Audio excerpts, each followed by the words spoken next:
equipment and their upgrades. Upgrade equipment on each person to the best that you have unlocked, except weapons. Recommended: iron sword for melee, wooden staff for casters, and wooden bow for bow users. Upgrade those 3 weapons in the cauldron. This will save you money later in the game, but you will be able to level the weapons beyond the best unlockable weapons, giving you a bit of an edge earlier in the game.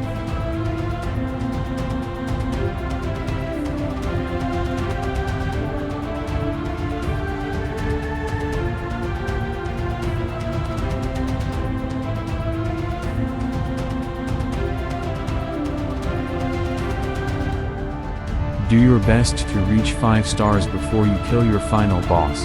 Boss fights show up faster when you do the quests.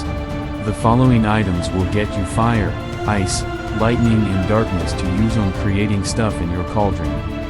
Wind-up doll, crystal ball, old spell book, ancient manuscript, and pink trumpet. If you end up with too much of an element, use carrots to raise fire and upgrade weapons to use up elements. Or you can make stuff. You can use made spell books to teach your characters how to use magic, without having to level a class to do so.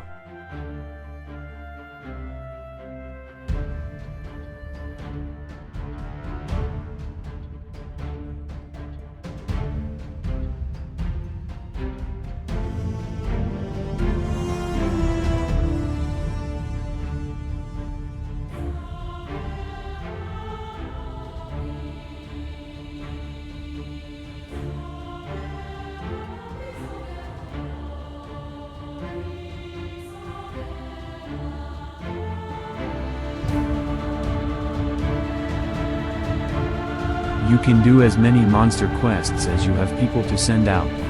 You can only do 1 dungeon quest at a time. Monster quests give more experience. Dungeon quests give more rewards.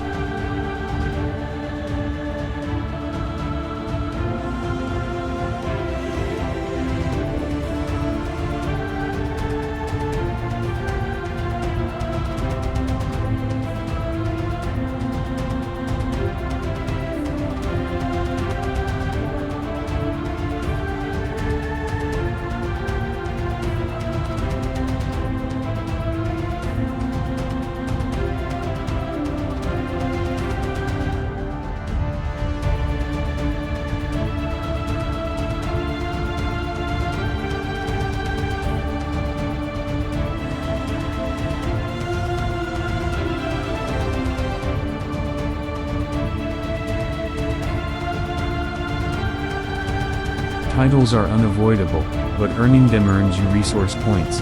You're going to earn a title without even trying. Monsters can be tamed by monster tamers as companions to your villagers. Flying monsters allow faster travel on the map. You tame monsters while doing monster quests. Your villagers can ride monsters after a certain level of friendship has been reached.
Contests give town points and popularity, and generally are not seriously difficult to accomplish.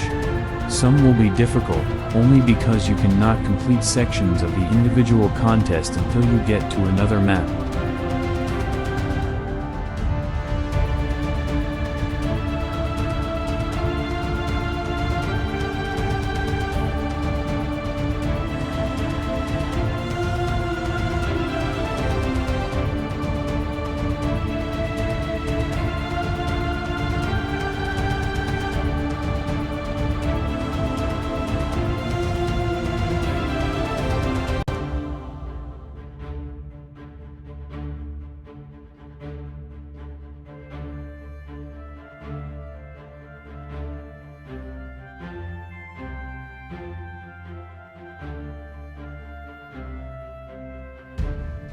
Unlike the original Dungeon Village that was ported from PC to iOS and Android, your villagers can level beyond 10 if you don't change their jobs. If I remember correctly, max level is 99. Early in the game, you may not have enough town points to change jobs. If you want, you can just not change jobs until later. The only job you may want to wait to change on a regular basis is animal tamers. Recommended jobs to learn as soon as possible: Mage, Monk, Ninja, Summoner, Archmage, Warrior, Knight. Villagers can use all spells they've learned from previous jobs. Additionally, you can teach villagers spells by making spell books in the cauldron. You then give the spell books as presents to your villagers. Early in the game, you may not have enough money for quests. As long as you don't have a boss quest active, you can just let your villagers kill random monsters and have at least an inn in your equipment shops. Equipment shops include weapon, armor and accessory shops.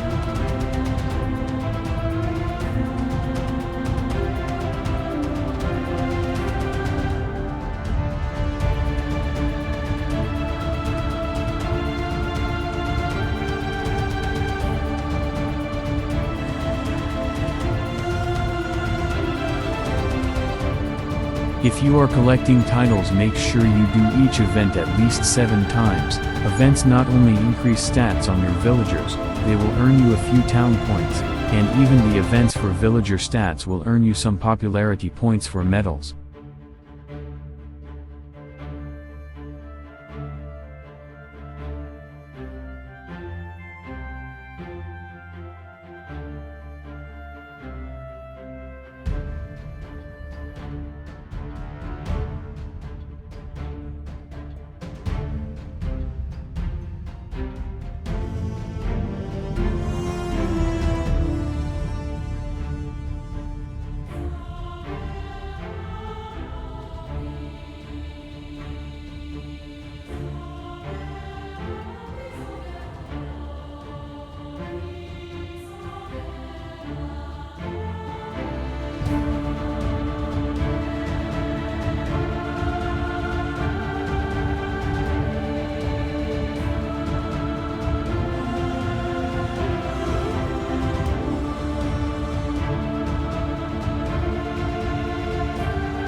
Unlike the first Dungeon Village, if you accumulated over 200 popularity points in one go, you still got a medal for every 100 popularity points you earned.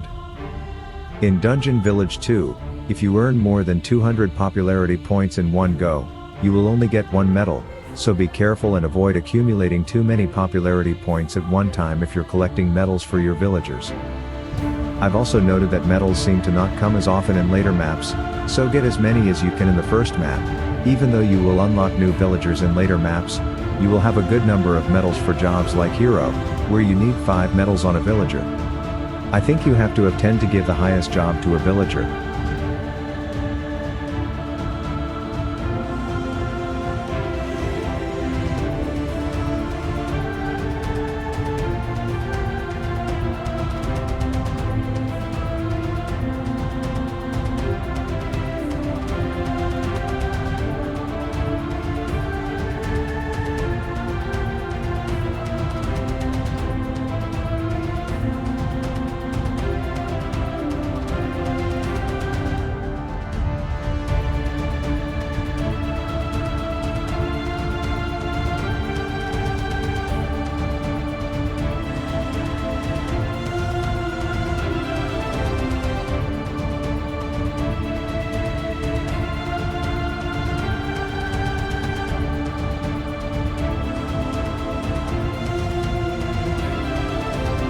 Once you have done everything you can, or you can't take any more of the first map.